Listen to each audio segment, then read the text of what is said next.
the thing is, like, I usually come up with an icebreaker question. I always come up with this icebreaker that's gonna like start the thing going. But as soon as I saw you, there's one thing that I realized: you're still fit. Right? People that retire usually they start growing the pot, right? They just, man, you look like someone that can actually jump in the Carlton soon and start running again. I look like, but I can't. I'll tell you right now. It's the what's your secret? I know you do Kouta fit. Yeah, so we started the podcast now. Yeah, we did. Let's go. Okay, all right, there you go. There's the introduction, everyone.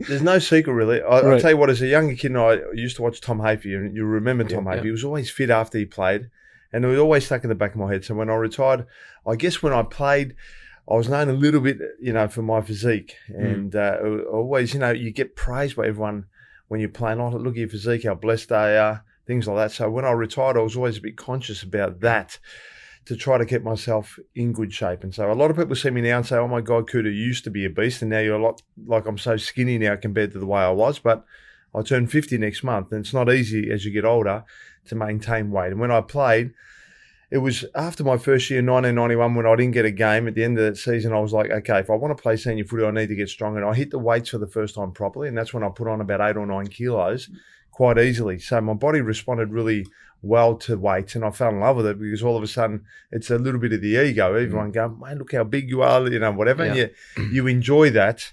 And of course, when you go to the beach, you want to make sure you look good so people look. So it's a little bit like that. And so now I continue on that pathway. And I try to inspire the next generation to say, no matter what, whether it's sport or whatever, to always keep yourself fit and healthy. I think that's been important for my mindset too, after retiring, because it's a very difficult time too when you retire, when you're so used to playing footy, and then all of a sudden you're out in the real world. And so I think that fitness side, to keep myself in reasonable shape, my body's breaking down. There's no doubt about it. After the years of footy that I played, I've got a really arthritic shoulder, and I can't do upper body weights right now, and I haven't got a great hip, so I've got to be careful how much leg weights I do. So I just try to get the balance right.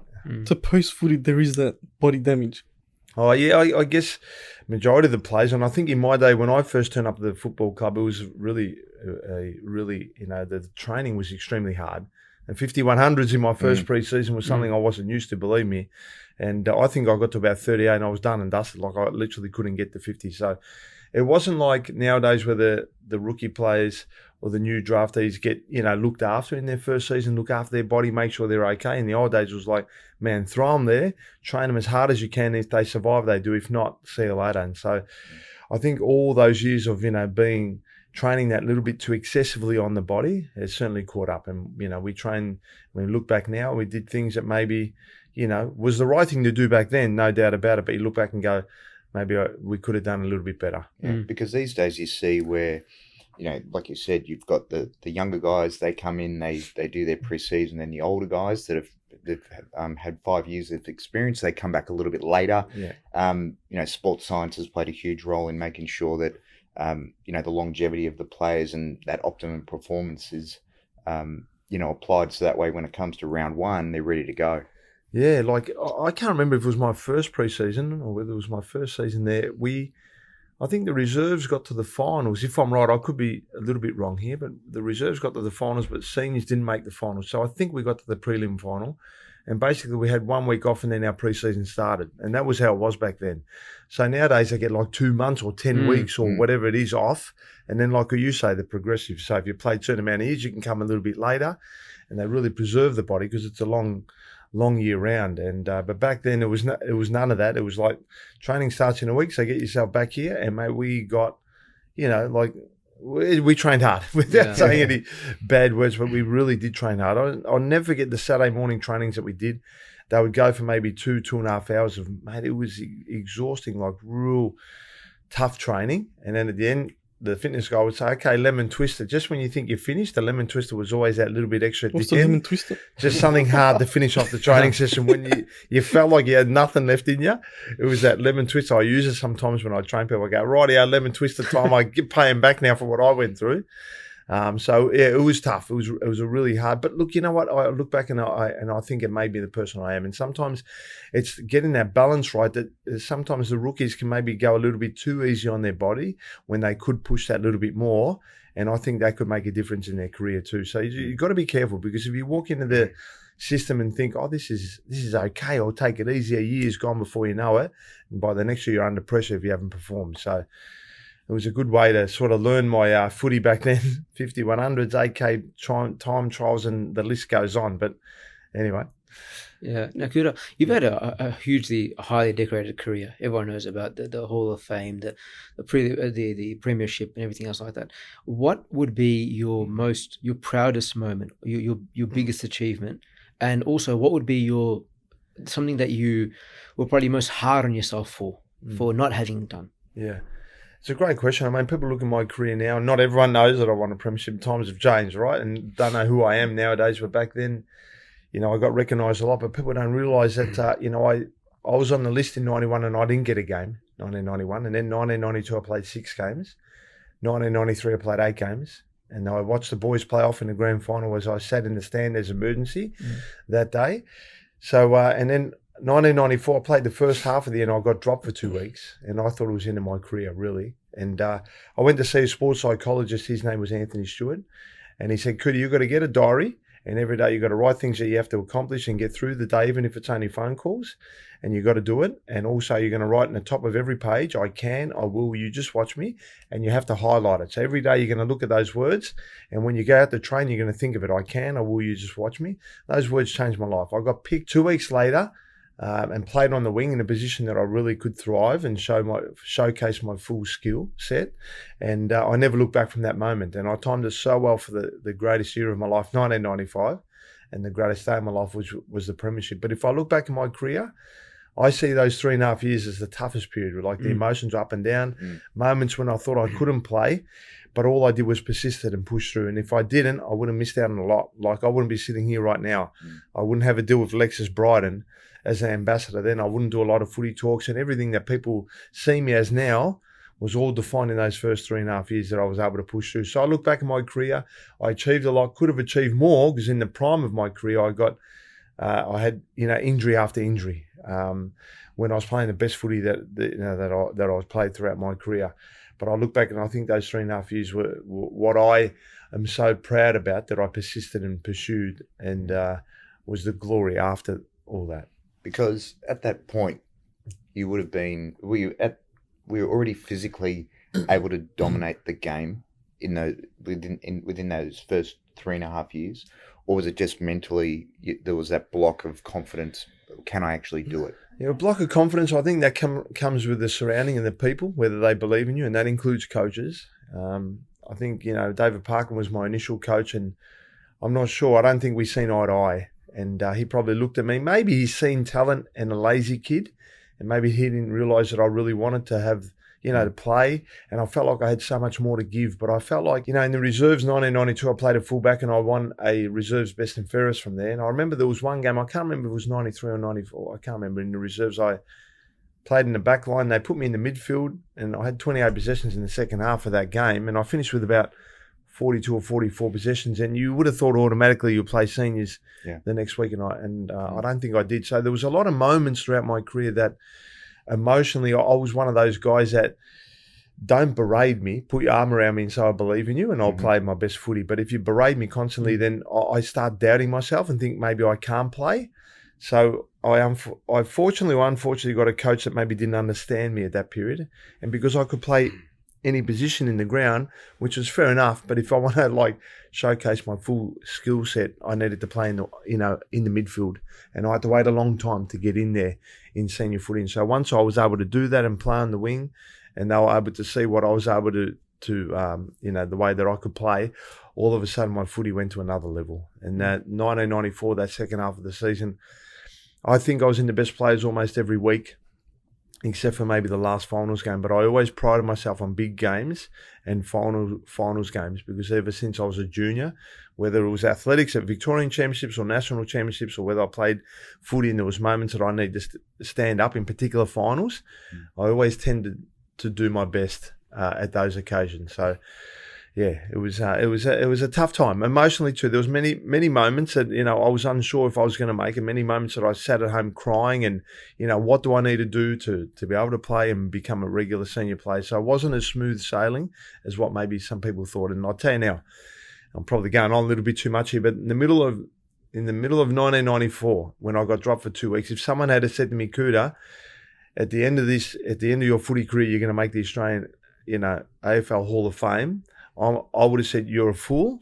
And if I had said it to anyone, they would have said, you're a fool yourself. And so what I was able to achieve after that to then make it in the AFL Hall of Fame was, an honour for me, because I never would have expected it. And as a young kid with a kid who had a dream of representing Australia at the Olympics or playing AFL footy, I never imagined, playing off number one in the premiership and number two making, the AFL Hall of Fame, who it just puts you that little step above a lot of the great players that I played with in my time as well. The crazy thing is, like, the year you won the grand final was the year I was born. Yeah. Right, 1995. And you retired in 2007, right? And throughout my, schooling life, there was always two people that people will always mimic on the footy field at recess lunch. It's either Favola or Kouta. Right? Everyone's just going around, Kouta, right, I'm Kouta. Everyone's acting like they're Kouta. I'll never forget it. I wasn't a Carlton fan, I'm a Richmond fan. So I was never Kouta. I think I was like more like Richo and whatnot. But it's crazy how 27 years later, here you are, right? I'm chatting to Kouta. Everyone that was impersonating Kouta, he's the real Kouta, right? But to everyone me, knows who Kouta is. Just that word. Yeah, everyone knows Kouta. But from what you're saying is, a ton of mental strength goes into this, right? And what you said there was you had doubts where your career was over, right? You probably said that to yourself back then. What's the split between having physical strength and mental strength in AFL? Is it a 50-50? Because I feel like a lot of football players right now, or athletes, can do massive turnarounds with having strong mental strength. Yeah. Would you agree with that? Yeah, it wasn't in my day, but certainly now you understand the importance of both physical and mental. And looking after your body and training as hard as you can, but the mental side of it as well that comes into play.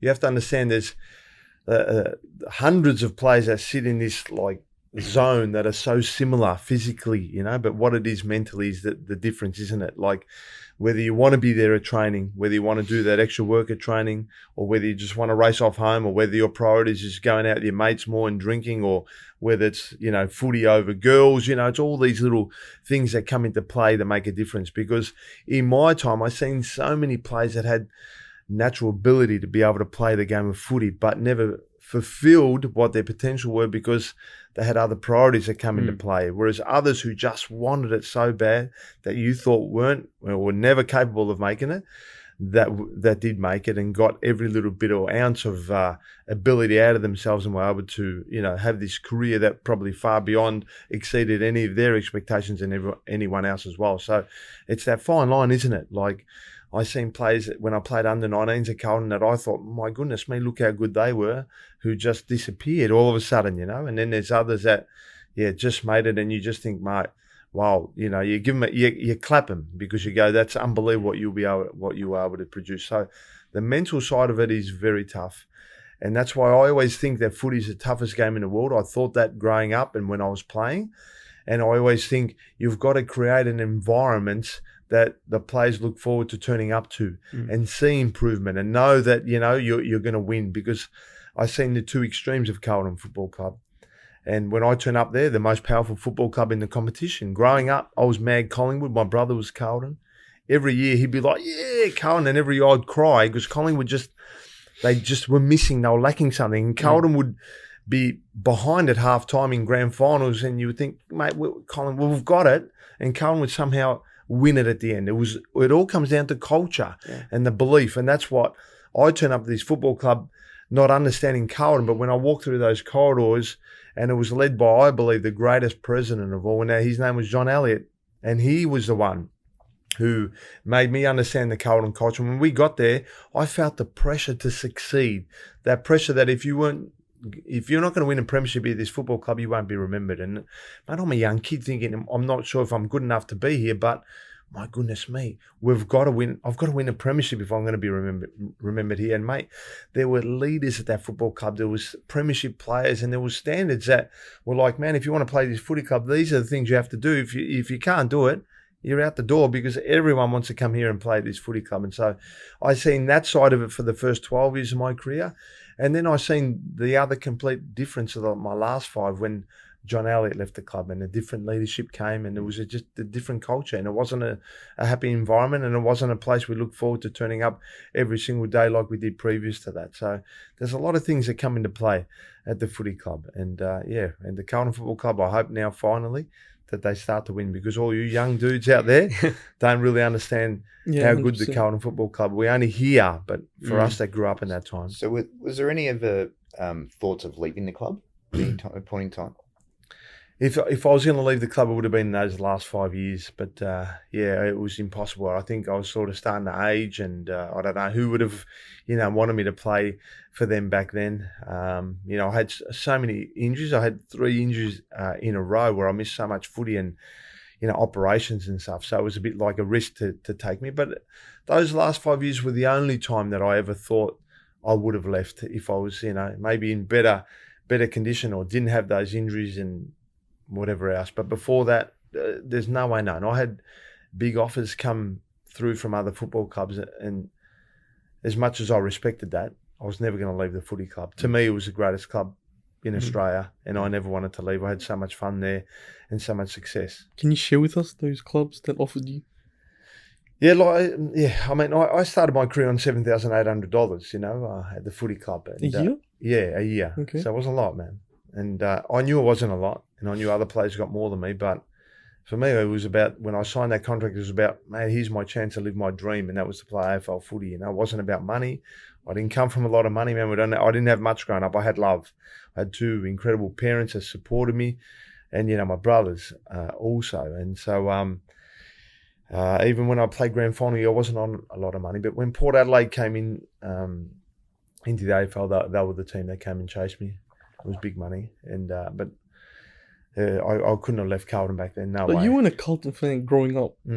So you could have just been like, all right, let me just go to Port Adelaide, right? Yeah, You couldn't have said that? In hindsight, maybe, but it was just too much fun. Like, Carlton was just my home. My family became that when I was there. And you I are never Victorian wanted to based as well. Yeah, so- yeah. I lived at home, and Mum being, European. Yeah. Mum was Italian. My Italian, dad yeah. was Greek. My dad was born in Egypt, and but of Greek background. And so I got looked after being European. Man, Mum did everything for me, so I was never going to leave home. It's all about being loyal to your club, which is something that I guess in today's modern day footballer, that's shifted quite a lot now. Overall, players are sort of loyal to themselves first and foremost. They're like, I need to build my career, my brand, my sort of financial well-being transcends everything else. And it's a testament to your commitment to your club that even though financially it wasn't as rewarding early days, you stuck it out, and you played the long game, which is something that I guess we preach through investments as well and all that type of stuff. But to play the long game and to see things through, and to believe in the fact that one day you'll see a better day. Yeah, So, I agree, but I throw loyalty a little bit out the door now, because when I retired, I tried to get back into the footy club after I walked in when I was 14 there in their junior development squad, and people probably don't realise that I played 2 years under 15s in their junior development squad there, and I made the Victorian team. Then I gave away my beloved Lola Football Club to play under 19s at the footy club, and I played 2 years there. And I was doing athletics at this time. I had an Australian, record for the hurdles. I was Australian champion high jump until Tim Forsyth came. I won so many multi-events. So I had the choice of 2 sports, but when Carlton offered me the contract, I thought it was the best decision. It was. There's no doubt about it. But, when I retired, to go back there and offer my services, and even offered for nothing to go there to just give back to the footy club, and there was nothing there for me. I don't know. Loyalty now to me is a bit like, I don't blame the current players for looking after themselves, in all honesty, because you do. Because at the end of it, everything that I gave to that football club, there was no care to think, should we or whatever. It was basically, mate, there's no opportunity here. And it's not the footy club, it's the personnel in the club. yeah. So it's not the footy club. I always loved the footy club, but then you just wonder why, And so I gave my heart and soul to that football club for 20 odd years. My entire life I dedicated to them. And at the end, there was nothing there, for me to give back to that football club. And I really wanted to. When you think of a player that played in every position. That sort of changed the game. I was the sort of a big man that walked into the midfield that no other footy club was doing, and I think it was Wayne Britton probably and Barry Mitchell, the mastermind behind those moves, where I'd start a centre back and put me in the midfield and end the game with 30 whatever possessions and kick, a couple of goals. It was them. So I don't blame the players now, and I think they're all underpaid for what they give, because when I think of my body now and I think, oh my goodness me, and you give everything to this footy game, you don't really get looked after. And some do, but you've got to look after yourself in that time, because you don't know what happens afterwards. You rely on those people to say, oh, I want you to come back as a coach, or all the door closes. Even the AFL, I wanted to be involved with the AIS, thinking, I know how to train these kids, I can help them. But apparently there was no money. But about 3 months later, 2 other players that retired got signed up, And so it's a lot of that goes on. So I don't mind players looking after themselves. I'm all like, yeah, man, if you're comfortable in that sort of way, you do it. You look after yourself, because... So would you have taken the Port Adelaide offer if you knew this was going to happen? No.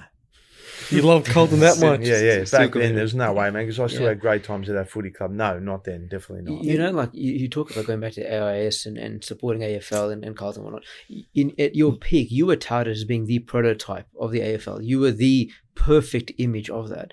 And it seems now nonsensical that the AFL or Carlton or any other club wouldn't take somebody of your pedigree and your background on, even as a consultant, just to share insights. Because today's footballer could learn a lot from an individual like yourself. Like, one of the biggest pet peeves I've got watching the AFL game that we all love is that footballers can't kick a ball straight.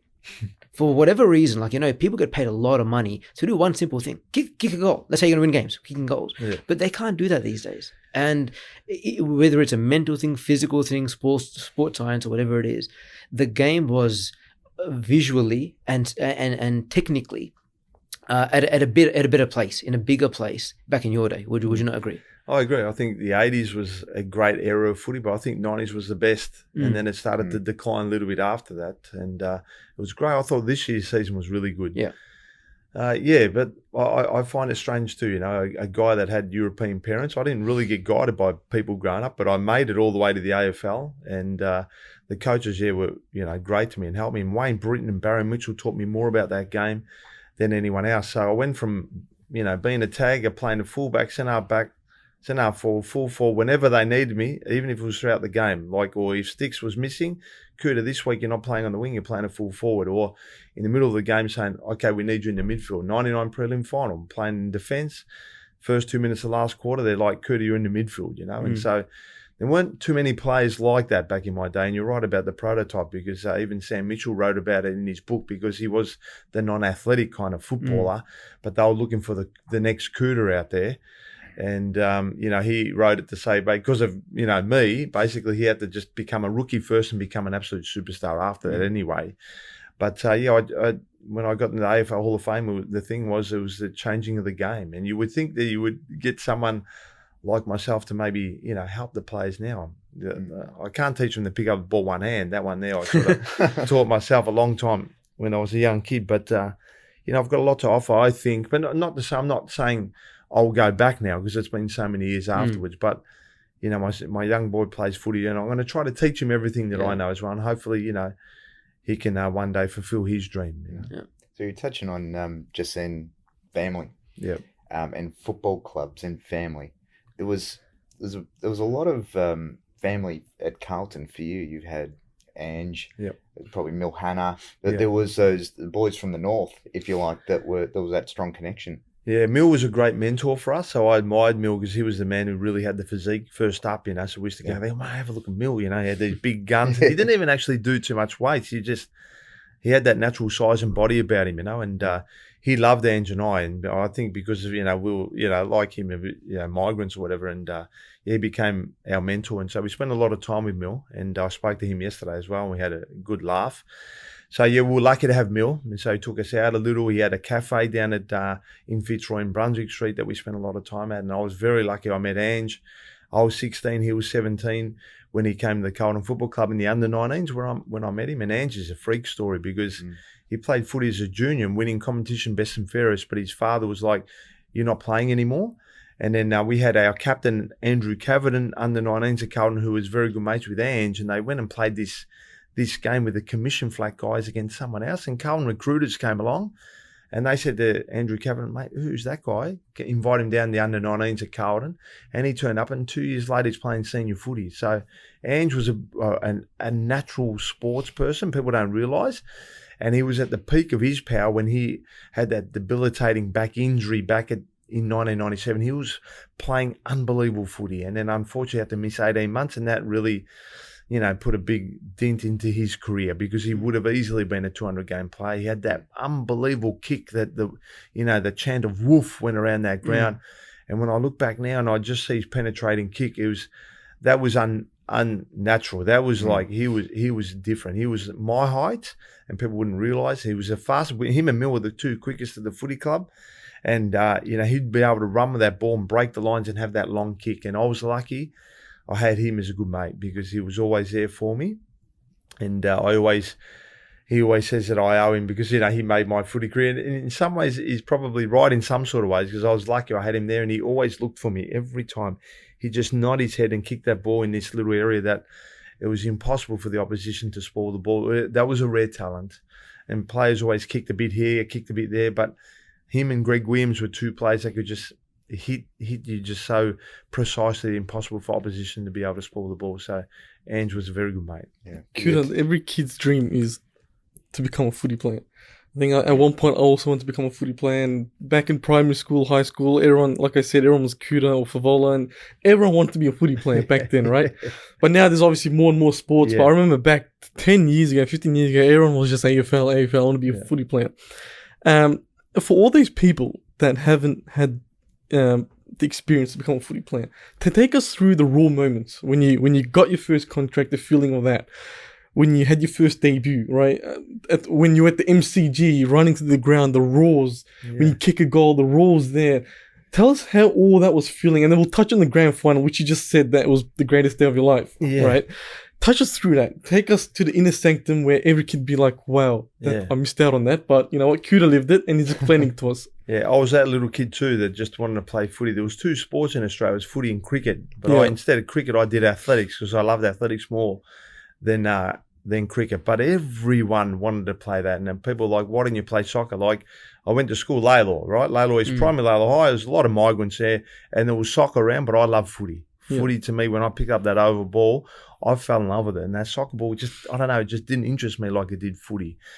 And so the feeling when I signed my first contract, I remember when I got my first Carlton tracksuit, that tracksuit to put it on, that Carlton jacket, when you walk into the games, it's just like, you remember how proud you were. The first pair of runners they gave you, the first pair of footy boots they gave you, man, that was like gold, And when I signed that contract, and I didn't have a lot of money, all I asked for was one of those bomber jackets, the Carlton bomber jacket. They might have been about $150 back then. I don't know what they were. And for some unknown reason, Ian Collins forgot to give me that jacket, and I was too embarrassed to say, Collo, do you remember, I asked for that jacket? And it was because he would have said, mate, forget about it. I told Justin Madden, and I was number 43, he was number 44. And the next day, mate, I opened up my locker, and Justin Madden had that Carlton bomber jacket there for me. And I never forget that moment. So, look, just how proud, like even to see my name in the paper back at high school, playing reserves at Carlton, and all the kids at school, because everyone used to read the newspaper back then. And to see your name there, Koutoufides, and everyone at school was like, oh my, you're playing at Carlton? Yeah, I'm playing reserves, It was like, you're like a hero, It's like a superhuman. Mate, you're playing for Carlton. It was unbelievable. Yeah. So, 1992, here I am, starting to play really good footy, and I was probably emergency maybe 6 or 7 times, and I'm thinking, I'm never going to play senior footy here, And eventually they called me up. We were playing Adelaide, I think it was round 13, 1992 at Princes Park, or Optus Oval it was back then known as.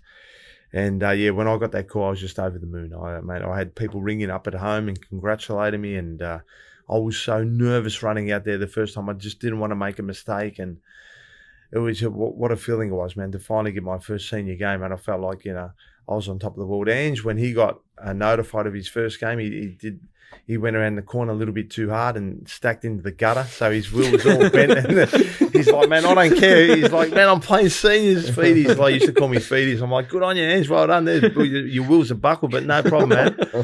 So, it was just an honour. It was an absolute honour to represent the Carlton Football Club back then. And one of the most scariest games, Man, Collingwood supporter, 1992, round 21, we came up against Collingwood, was at Waverley Park. It was 70,000 people there, and playing in front of them was hard. But I reckon it was 1993, it was, I think, round 2, we played against Essendon.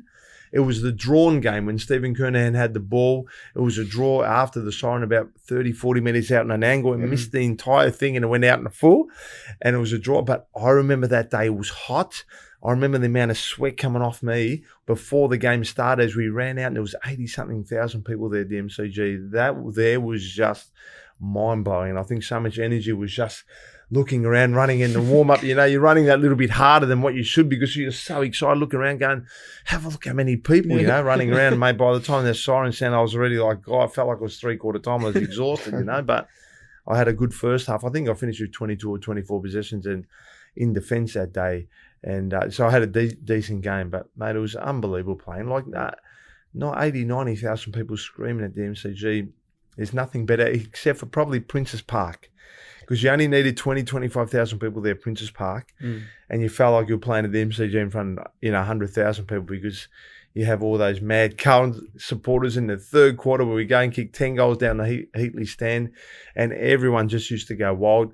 The people that voted for Carlton back then that went to Princes Park, they will say that they were the greatest days of their lives as well, and I tend to agree with that as well, because it was just times where Carlton was just, it was our fortress, and we were almost unbeatable back then. So the Carlton supporters had great times. Every footballer gets tackled holding the ball, right? It's like, it happens to almost every footballer. How embarrassing is that? Right? How embarrassing is getting tackled or holding the ball? Everyone's like, ball. Yeah, I know. How's that? What happens? You get caught. You give out a free kick. Do you feel like fuck shit? Yeah, you do, man. Yeah, I must admit you do. Now that you really think about it, I mean, you try to forget about it, but you do. At that moment, then holding the ball, it's not a good feeling. So probably on that, Kouta, what would have been the most embarrassing thing that happened to you on a footy field? Oh, mate, I kicked the ball the wrong way. I shouldn't say it. It was against Collingwood, man. It was a throw-in, and I got the ball, and I kicked it. I'm like, oh, mate, I wonder why no one really put any pressure on me, you know? And as I looked, the ball rolled. I think it was to Tarrant. And then, I don't know, someone died. I don't know who got it. And they kicked the ball, and they sort of talked to each other going, I think Kouta just kicked the ball the wrong way. I was like, man, I always wanted to play for Collingwood anyway. There you go, enjoy it. I pretended I was playing for Collingwood at that time. So it was in those last 5 years, mate. I don't think mentally, oh, God, it was a tough time. So, mate, if I could bury myself there on the MCG right at that moment, I could have easily done it. Talk about your family, right? Obviously, having a support system around is very important for anything. Even if you're not an athlete, even just work-wise, just daily lives that we have, it's very important to have a good support system. How important was your family when you at the start, when things were tough and all that stuff? Explain that. Yeah, very important. My brother and I was 8 and my brother was 9 when our friends said to us, come down local footy club and try out. And so we didn't tell mum and dad. And we didn't realise how long this training was, And so by the time we got home, pitch dark in Melbourne, and mum and dad were like, where have you been? Like in their broken English, because they couldn't really speak it. I don't know how they communicated, really, but somehow it was a bit of Greek, Italian, and I don't know, influence of everything. And, and we're like, we want to play. And they're like, no, we're not going to take you if you play. To them, it was too rough and tough, and, and it was back then, We're like, no, we're going to play. So we had this wonderful Australian family said, if you want to play, we'll pick you up and take you. And we're like, we're in. And halfway through that first season, they see my mum and dad out the front. They're like, your kids, you should come and support them. My mum was like, nah. My dad would say, I'll take him now. And so my dad started to come to the games. But then the second year onwards, my mum was like, I should come along to see what this game's all about. And they fell in love with it. They didn't miss not one single game that I played. And I always say, if it wasn't for their support, I never would have gone on to play AFL footy. I probably would have got, a bit, there's a lot of things happening at Lala Thomastown. The distractions would have occurred, but it was their support always to come and watch. And not that they understood the game, much, but over the years they got better at it, but they fell in love with the game. And so, I used to drive them to the games out of respect and that too. And even I think it was a time at the Carlton Football Club when I was that emotionally drained and thinking I'm never going to make senior footy. I don't know if it was my brother or my mum that actually called the footy club and said, what are you doing to my son? And I think it was my mum. And then the next day the club came and sat with me, and it was a bit emotional at that time because I felt like I had more to give, but you're not giving me anything in return. And so it was always them. It was always whenever I was down, I had the unbelievable best mate Sash. I had great family support always in times of need. And I think that's important, to have people around you to help you and make you believe, and that helps. So, it was every time I didn't, want to play or didn't feel like going to training or, whatever it was, Mum would just give you that little bit of a nudge. Just go. Doesn't matter how you play. So she went just from go. no to go play. Yeah. And incredible. Both footy and athletics, they never missed anything. Never missed anything. Yeah, it's amazing how parents can sort of, despite what their view may be, they realize what makes you happy, what you find fulfilling, and say, look, you know what, I'm going to buy into that regardless, just for your happiness. It's an amazing quality. And that's what they did. You're right. And, the game of footy brought them out of their own way and culture of living and brought them out to live the Australian way. And I think that's important too. Like, we get people from overseas, but you know what? There's an Australian culture that we should really abide to. And I love that, because I would have sat at home. It's family. We all love family, man. We love friends. But we mixed, a little, the Australian culture into us as well. And I thought that was brilliant. That's what the game of Australian rules football brought for our family. And I love it, man. I look back now, Lola Footy Club meant the great deal to me. I still have friends from back in those days. The Lola Footy Club's on their knees. And, from being a powerhouse footy club like Carlton back in the 70s, 80s and 90s, they won so many premierships, Lola. And now they're on their knees. Not to say Carlton's on their knees, but I'll go back to Lola Footy Club next Friday night to just, say hello to the new crew there.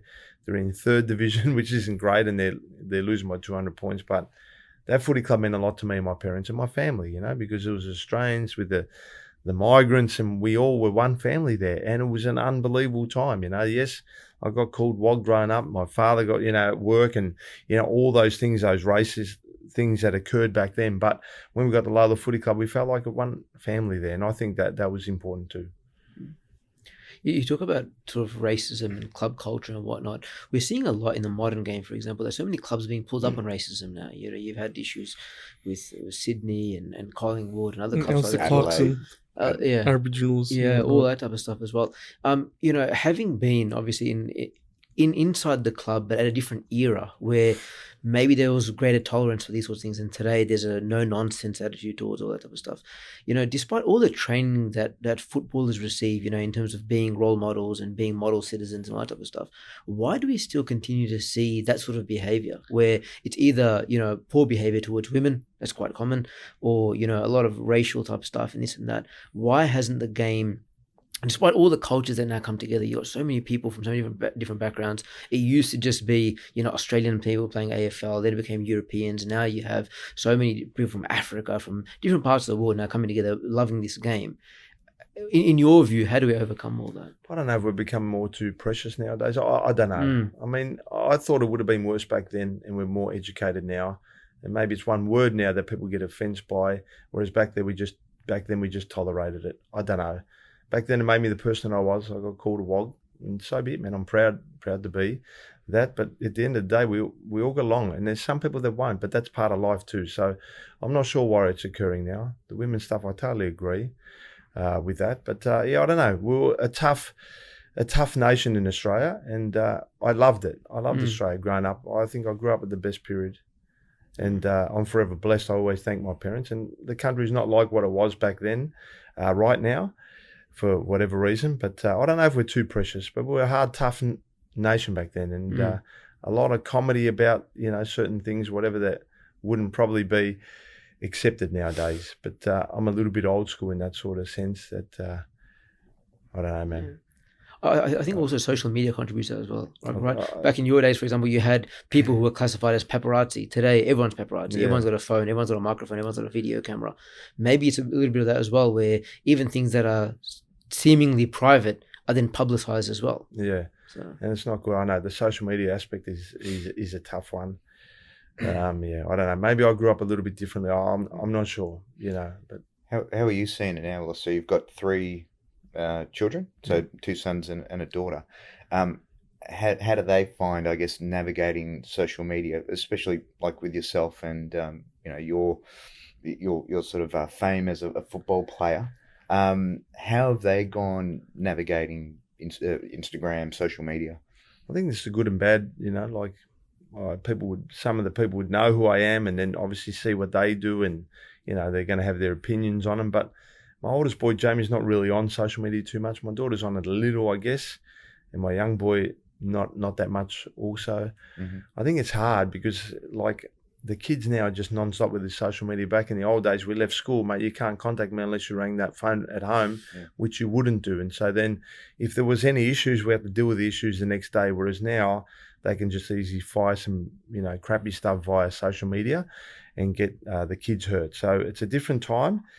And like what I said before, I think I'm a little bit old school too, and sometimes I have to realise what the young kids are all about too, and I'm trying to get better at it as a father. I can't say I'm perfect, but I try to be the best role model that I can for them to show them hard work, stay disciplined, all those things. I don't drink, I don't smoke, I don't do drugs, I just try to be the best that I can role model for my kids. My father, he was a smoker, and I never liked the fact that he smoked, and so not the fittest guy, but what he did give me was love. And so I try to provide that, because if something that stands out about my father and my mum, it was always that love.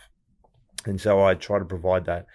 And so I looked at them maybe at times and I felt like my parents were a little bit old school. I shush, you don't know anything. And I'm sure my kids look at me in that sort of way as well. But then I'm just trying to do the best that I can in the way that I've been taught. And hopefully it's a reflection on them. I always say that I love my father that much. I lost him in 1998. I was a young kid, and it took me a long time to get over. And but I always say if my kids can love me 10% as much as what I love my father, then I've done my job. And that's what my father meant to me back then. It wasn't a role model in the sense to teach me how to play sport and what I should do, but he gave me that love and support, and that's all I needed from him, and that's where he was wonderful. If you had obviously you got an extensive background, a massive CV behind you to be able to comment on the modern game. If you were in charge today and you had an opportunity to change one thing about the modern game, be it a rule or whatever it is, what would Kouta change? Oh, it's a good question, isn't it? The game has changed so much. I mean, there's been so many rule changes. I'm not sure, man. I'm actually not sure. What's your pet peeve? What pees you off the most? You're like, I hate that rule. Maybe sometimes it's a tackling one, because I feel like if the guy's going in head first and getting that ball, he should be rewarded for it, not, given a free kick away. Maybe it's a tackling.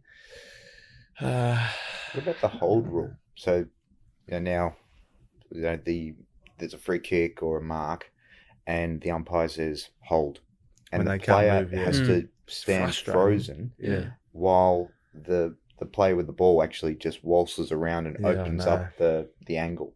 So you see it when they're kicking a goal, and the player has to just stand there. Yeah. It doesn't seem fair to me. I know. It's a wacky one again, like one of those rules. But then again, it makes the game a little bit more exciting. But we're going away from the tradition of the game, and that's where it's a little bit of a worry. I know that we want to stay away from the head, and I always believe, if you run past that ball to go and hip and shoulder someone on, in the head, I hate that, because to me that's not tough, that's weak.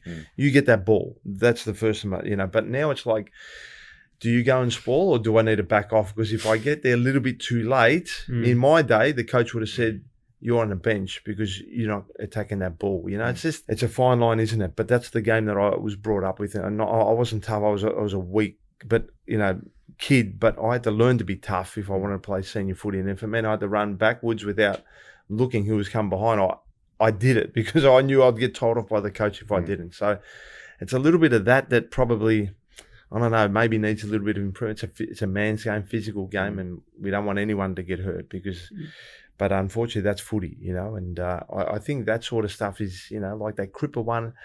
Yeah, it was a bit late, but it wasn't like, is it intentional? If he didn't go, he looks like, man, you're not going hard enough. It's a fine line, it's a rule. How do you get it right? I don't know now, Yeah. So someone like Cripps, do you see him as a modern day Kouta, or is there another player in the AFL currently who, you see a lot of the way they play or their physicality? I've been compared to quite a few players. Fife at Freo at one stage, I was saying, is a bit like, myself. And then, of course, Charlie Curnow, who they say looks very similar to the way that I look back in the day, and he looks unbelievable right now. His physique, I seen him about 3 weeks ago. He's a beast, man. I'm just so happy for him. He's a good kid. And so is Cripper's another great leader of that football club. So, yes, I get comparisons to Cripper and that as well. But Our game's a little bit different. He's hard and tough, man. He's hard as nails, Cripper. And, and so Charlie's another one too. I feel like Charlie, you could let him loose in the midfield and he'd probably just run, no one would be able to keep up with him. A bit like when they threw your man, Richo, who was always thought that he was my toughest opponent, Richo. I thought he was, mate, so hard. He was tough, mate. He was unbelievable. That when they threw him on the wing, he almost won a Brownlow that year, Richo. I feel like you've got Charlie there who's playing incredible footy, Coleman medalist, and so you don't want to take him away from there, but I feel like maybe one day let's see what he can do, running around the midfield with a tank that he's got, with the size that he's got, with that athleticism that he's got. I didn't have a tank, and I was still able to do what I was able to do. But if I had his tank, I don't know, like I would have done even more. So it'll be interesting to see. So I get a lot of comparisons, and my name gets brought up, quite a bit too. So I'm very lucky in that sort of way. Yeah. Do you think? How about you? Who do you think is the Kouta of the current day? No one can pick up the ball one hand. So until they can, I can't compare myself to anyone else out there on the ground. Yeah, that's fair enough. So you touched just then on Richo being your hardest opponent. Who was the easiest, the best player, the best player that you've ever played with, and the best player you've ever played against? Because you came through that era of the power forward. Oh, mate. Your Locketts, your Dunstals, your Abletts, Lloyd, Richardson, Kernahan, and as well as those the sort of the midfield brigades as well. So who was the best player you've ever seen play, and who was the best teammate? Yeah. So the best player I ever seen play, I think, was Gary Herbal Senior. And mate, when you watch him live, right next to you, you just go, my goodness me, how did he do that? I mean, he kicked over 1,000 goals, starting his career on the wing, and then going into full forward. So he did things that no one else could do, let's be honest. I remember Tony Lockett walking on Prince's Park or Optus Oval, and I reckon the ground it was bouncing up and down as he's walking, like boom. When you see those cartoons and the Giants walking, I'm like, I don't know if I imagine it or I seen the ground moving, man. Like that's what Tony Lockett, he was a beast of a man, and he was a scary dude, man. He was scary. And But in terms of who I played with, the greatest player was a guy that came the under-19s in Carlton and said, you're not good enough. And he went back to Bendigo and won a competition best and fairest and went to Geelong. And his first game, I think he had 36 or 38 possessions. At the end of that year, he wanted some more money. And they said, no, Sydney got him. He won a Brownlow in Sydney. And then we got him back finally in 1992, and that was Greg Williams. He was the best player that I played with. I've seen 93, 94 firsthand when he should have won a Brownlow in 93 and he won it in 94. He was just phenomenal. His left and right hand was like a kick. His handballings were like a kick, and he could kick left and right foot as well.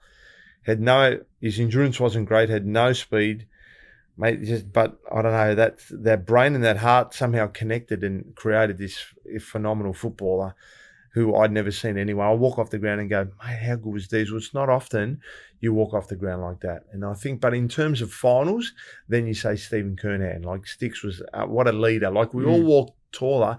This guy was $1.96 m, maybe $1.97 m because his head was a bit longer, but he was so tall and powerful. And it was just like when he walked, like when he was at the front of our team walking us out, mate, you felt like, yeah, you know what I mean? You felt like a team because you had this leader that was so big and strong out front who played in the most critical position at centre-half forward and did the job for us when needed to come finals time. So they were the two best players that I played with.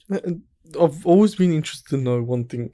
And when I'm watching football, on the TV screen, you'll see the football players talking smack to each other, right?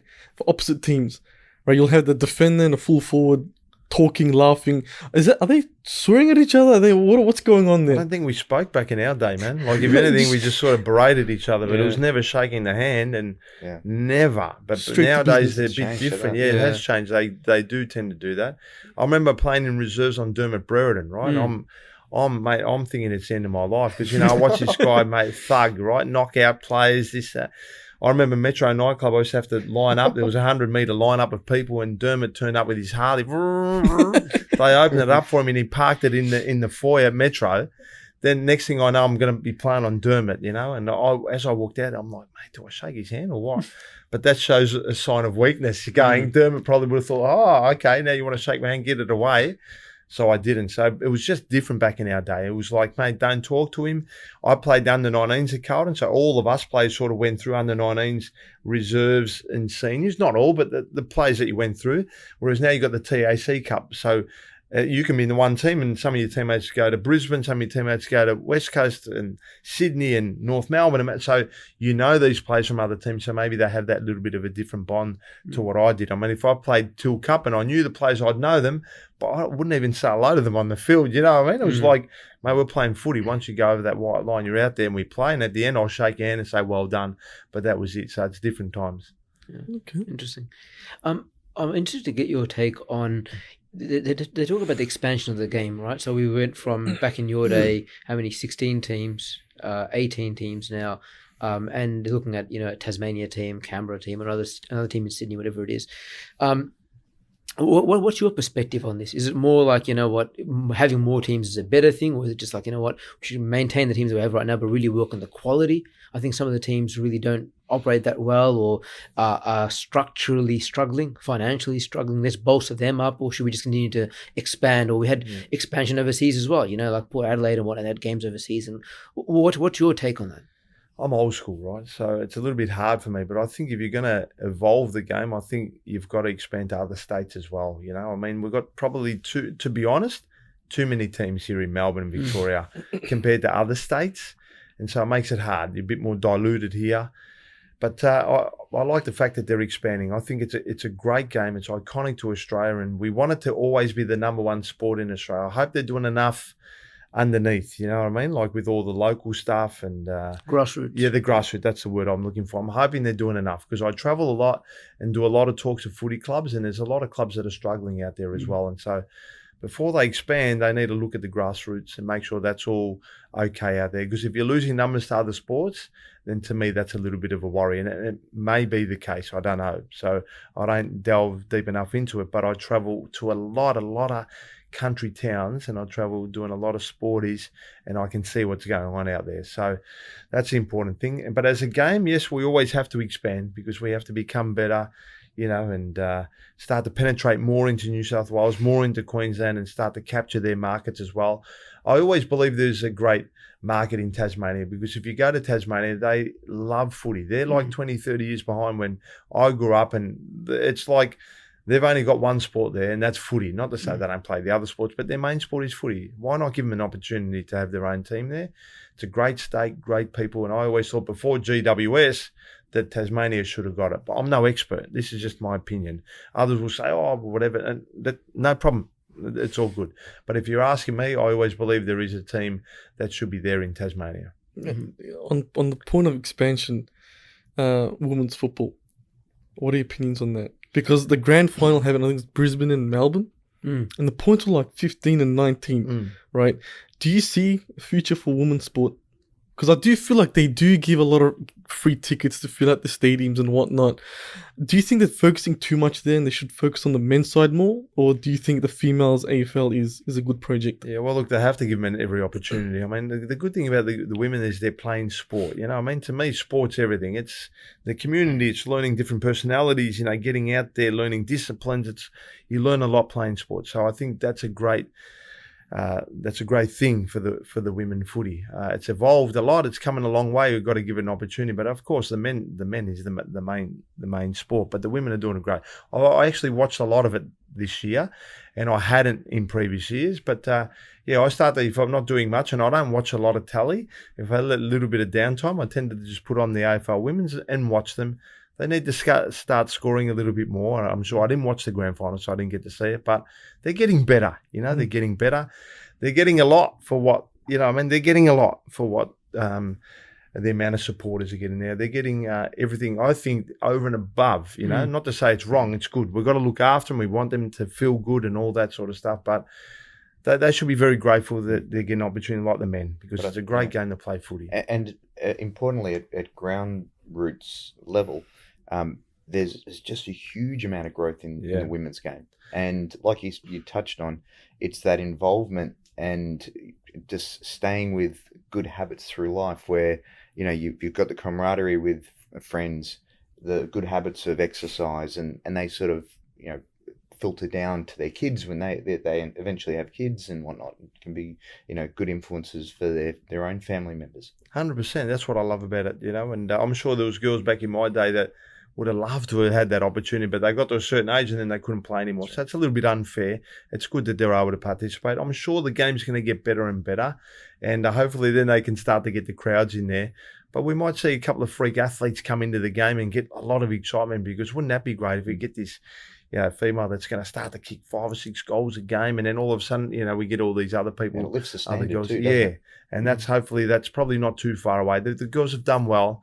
And but they get a lot, like their Instagram, they get a lot of followers. It's not just the footy that's been great for them. All of a sudden they get a lot of exposure. But they're getting a lot for what I hope that they know the fact that they're grateful for the opportunity to be able to play. Not to say the men aren't also, but for the crowds that they produce, and the AFL is really looking after them. And not to say they deserve it, but hopefully soon we start to see the crowds increase as well. Mm.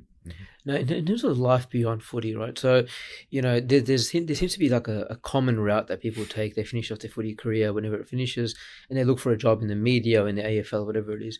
You spoke about the fact that you tried to get back in with the AFL and whatnot, but then you took a different route altogether. You went into business. Now, you went into entrepreneurship, and you look at sort of your business CV. Now you've got the Herbal Life, you've got Koutoufides, you've got Dancing with the Stars. Yeah. Okay, where did all this come from? Has this always been an ambition for you, that looking at life beyond footy, or is this just whatever comes my way, I'll take it? I used to hate speaking, public speaking. You asked me to do sporties, it was almost impossible to do sportsman's nights. I didn't enjoy that. I didn't talk in front of the media. But once I retired, I started to do some sportsman's, nights and whatever, and I started to really enjoy them. And it was one thing for me I started to learn, is that once footy was out and I wasn't getting that opportunity, I was all about personal development, getting myself better, reading more, doing all these sort of, get a little bit out of the comfort zone, because I knew if I had to find something after my footy career that I could love and enjoy again like I did footy. And I was working for a car finance company, great boss, really generous guy. Didn't really like the working environment that much, wasn't learning a lot, and couldn't see myself where I was going in the future. And so it wasn't something I was looking forward to. I was like, I had to find something with a love and passion. And so that's why I went in that sort of way. So when I retired, I did a lot of that sort of stuff to get myself better. And I needed to find. But Dancing with the Stars was one opportunity in 2006 where I got the offer. I'd never danced before, and I was the least favourite to win. I ended up winning that show, that series. Chris Hemsworth was on it, so he's a megastar now. As we all know, Chris, and he was just a home and away star. Back then. But he was favourite to win it. But then, so I went on to win, and then I did Gladiators the next year as Kouta, the Greek god. And I did a little bit of stuff with Channel 7 on their footy show when they first started it, but obviously they didn't see a future in me. And so, I had to find another way. But last year, the year before, I got a call again, Channel 7. They said, we want you to be part of the Dance with the Stars All-Stars. Yeah. I was like, oh my God, do I do this or not? I was 48 then. I'm like, the body's a bit sore, hip sore, this shoulder doesn't move much. I was like, you know what, I'll do it. And so I did it, and I didn't go all the way. I got to the semi-finals, and there was 6 in the grand final. Unfortunately, I just sort of missed out, but I had a great time as well. So I got a person that was shy, to talk, media and all that, to a person now that I actually love and enjoy it. And I've done business talks, this year I've done footy talks, like all these sort of different things that I've done stuff with Herbal Life, talks with Herbal Life, and I really enjoy it now. And so it's like a passion now. All of a sudden that I got myself out of the comfort zone, and now become a love and passion. So it's a little bit of a lesson for people out there too. Sometimes it seems scary to get out of your comfort zone, but once you get out there and get used to it, you find yourself in a different place, and you actually grow as a person.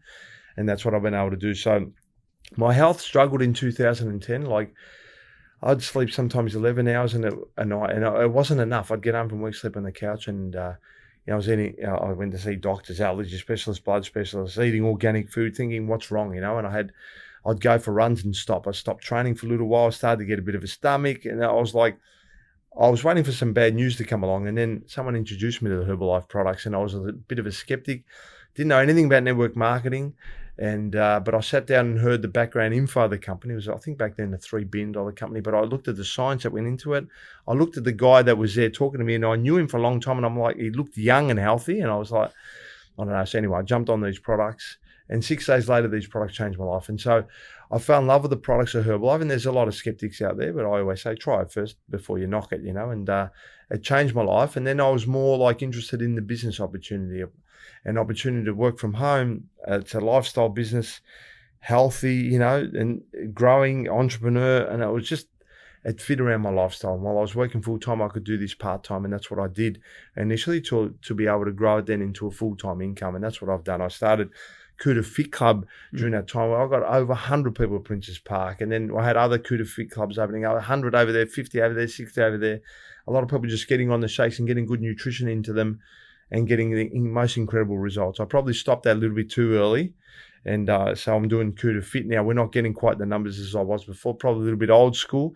Maybe that sort of model's gone, but what my team is evolving and doing a lot of nutrition clubs now, and they're really starting to take off as well. And so I personally don't have time for the nutrition clubs because I've got the lifestyle kids, and I want to travel, and I still want to do footy talks, and I want to do all those sort of things. But my team's starting to open up nutrition clubs now, which they're making all these fancy shakes from the Biscoff shake to the Kit Kat to the strawberry cheese. Don't get too hungry. Strawberry cheesecake, lemon cheesecake, and Ferrero Rocher, like all these incredibly healthy shakes. There's some stuff that isn't healthy, but it's the Kit Kat that you put in there. But these things are so healthy for you, and we got loaded teas that taste so incredibly well. So trying to educate people, in particular kids, the choices of something that tastes good that's not healthy or something that tastes good that is healthy for you. Because these kids are running for these sugary drinks. I don't know how they're allowed in the country, in all honesty, but that just goes to show what we have to be careful with our kids and the way that we educate them. And these things that are just full of sugar, and then these kids are getting addicted to, their future isn't going to be great. So I try to educate my kids. Yes, have fun. You've got to have a little bit of that stuff in your life, right? Because that's part of living and enjoying. But just be careful of how much you're having it. So I'm just trying to educate people there's a healthy version out here, healthy alternatives, and not the stuff that's going to get you addicted and a lot of health issues later on in your life. And so it's a little bit of that. And so that's how I pride myself in doing as a mentor. And I hope that people look at me and go, well, this guy, he's honest, and this is what I do every single day to keep. If you feel like I'm in good shape, is it genetics? There's got to be a little bit of that with me. Yes, maybe. But believe me, I wouldn't be in the shape that I am now if I wasn't on these products and not living the lifestyle that I'm living. You don't get to the age of almost 50 with a shoulder that I can't really do weights and a hip that I've got to be careful with, and I can't train the way that I want to if you're not careful in what you put in your mouth and the lifestyle choices that you make. That's crazy. Strong message. Yeah, it is very strong. I'm a bit hungry right now. I'm not gonna lie. Lunchtime's coming up the too. Strawberry cheesecake one. I'm a sucker for shit. Let's before we wrap things up, let's talk about next year. Yeah. How confident are you with Carlton right now? Because seem like they are rebuilding. Getting to that point. They are rebuilding. Yeah. They are up and about. 2023. What's your predictions? I thought this year they were capable of being a top 4 team, to be honest. They started that way and it didn't end that way. Maybe injuries or whatever. I just feel like next year they're capable again of being in that top 4 position. I'm very confident. I guess I don't want to put added pressure on them, and even to Vossi as well, who I think is doing a great job at that football club. He will be given every opportunity to win a premiership, and if he does, they might do a statue of him out the front because it's been that long. No one would have predicted it with the silly, choices and leadership that we've had. The past leadership and the choices they've made of, we're in this position right now at the Carlton Football Club. So I'm very confident next year that they will make finals. I feel like they're building an incredibly special team. They've got extraordinary players there, man, like Cripper's the Brownlow medalist, and then you've got Walshy around him as well.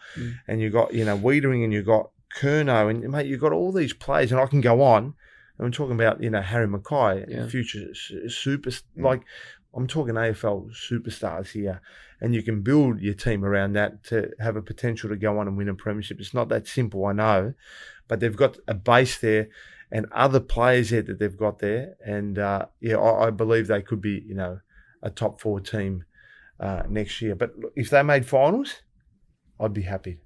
Please make sure that they're playing at the MCG so I can go and watch, because I just want to take my young boy Lucas, who's 12 years of age, who's never really seen him play a finals game, maybe that one, but he would have been too young. I just want to go to a game with him, hold that Carlton flag as a Carlton supporter, and we just want to cheer and barrack. And if we lose, it doesn't matter because we made finals footy. So that's what I want to do with my son. That's one of my goals. So hopefully next year, is the year. Yeah. Where do you think Richmond will finish? Last. Who's the team that you hated the most while playing? Collingwood. And I used to beg for them. But I still respect them as a club, and I respect what Eddie Maguire did at that footy club. I felt like he was the new generation of John Elliott, who took Collingwood where they were terrible to what they powerful club. So I love Eddie for that fact. And Collingwood was probably, as much as I dislike them now, they were probably the team that I admired most in 2022 for what they achieved, because together as a team they did amazing things and they were good to watch. And I was like at times thinking, I wish that was Carlton, because they played really phenomenal footy. I mean, right now I think Carlton is in a better position than Collingwood, I think anyway. But it's good. We should get Collingwood to implode. We don't want them to go far in life. But look, Kouta, it's been an absolute pleasure. But the way we finish off this podcast is I ask 10 out of interest questions, which is 10 rapid fire. Oh no! Now you can. I'm terrible at this. Now, these are simple ones. I made sure this as simple as it could be. Oh, good. But I think it should be a good one. The first one I really like. So you ready? Yeah. All right. No, not really, but anyway. Go. First question. Kebab or souvlaki? Suvo, please. Yeah. Come on. It's offensive here. Anyway. Both. Best current day AFL player. Best current day AFL player. Cripper, yeah, he's solid. I was going to ask best AFL player of all time, but you already said Gary Ablett. Yes. So let's go with, is baklava Turkish or Greek? Oh, no comment, man. I've got no idea. I love it. All right, good. Go. That's the debatable. Political answers. Yeah, better. I've got to be safe, man. Please, I want to walk out. I also asked this question, team you hated the most when you were a player, Collingwood, right? Yeah. All right, I'll change it to best AFL coach of all time. Best AFL? Well, for mine or? Any. Oh, no. I thought maybe I reckon Alistair Clarkson for what he did at Hawthorn. Yeah, 100%. Favourite AFL commentator? Bruce McAvaney. Yeah, really? Because I loved athletics as a young kid, and Bruce was the commentator, and he was just, I loved him. Yes. All right. Most famous person you've met? Oh, maybe Steffi Graf. Who else? Oh, sorry, Kobe Bryant. Kobe Bryant. Okay. Well, not that I had a conversation with him. We had a conversation with Jason Tatum. He hung around the room with the guys that I knew. But Kobe was more, I met him to have a photo with him. So, otherwise, there was Psycho Sid, the wrestler, but you wouldn't remember him? No, no way. Yeah. Sid Vicious, anyway. Yeah. you know him? Of course you do. So he's not that famous anyway. Let's go. Favourite food? Souvlaki? No, I love pizza, man. In all honesty, I think always pizza. What's your go-to pizza? Capricciosa. Okay. No anchovies. Yeah, that's disgusting. Favorite superhero? Superman. What is your deepest fear? Deepest fear? Oh man, I don't know. Maybe kryptonite. Is that all right? No, I'm thinking I'm Kouta man, you know. Last question: what advice would you give your 18-year-old self? 18-year-old self. It's all about choices, man. I'm a big one with the drug thing, you know. But I never touch it, so that's not a good advice, is it? You know what? I think David Parker, my coach, taught me these words. Your pages of youth turn over very quickly. And I never understood until I turned 25 how quickly your footy career goes. Mm-hmm. And that includes probably life as well. Because I don't even feel like I'm almost 50 right now. So just to make the most of every opportunity. That's solid advice. Yeah. Thank you for that, Kouta. Look, I'm hoping you're happy that we didn't bring up the Souvlaki Hut commercial. Because I'll watch some podcast and everyone brings it up. I know, you ruined it. Everyone brings it up. Cut this part out. I've got the gorilla out there. Do you want to bring him in or not? And on the ad, you did say monkey when it was a gorilla. I would never forget that. I was watching, he sent it to me. I'm watching it. No. It's a monkey? It's a gorilla? I just went off the script, man. I don't know if it was a monkey or gorilla, whatever they wanted to put in that ad. It wasn't even there. It was a green screen. To a screen. Yeah, I just spoke to a screen. Next thing I see is a gorilla. Released it. I'm going, okay, that's interesting. And then you end it with a nice dance. Yeah. That was I mastered that. It took me 30 odd years to learn that sort of, man. I finally got it. Look, on that note, thank you so much, Kouta. You're absolute legend of the game, Hall of Famer. And pretty much everyone knows you. Everyone that watches AFL knows you. That's why I didn't even do a proper introduction because everyone already knows Kouta. I'm still waiting for the intro, man. Everyone knows Kouta. Kouta's Kouta. But look, thank you so much for coming, Kouta. Thank you, absolute guys. pleasure. Man. Thank you for your time. Thank you for the opportunity. Thank you.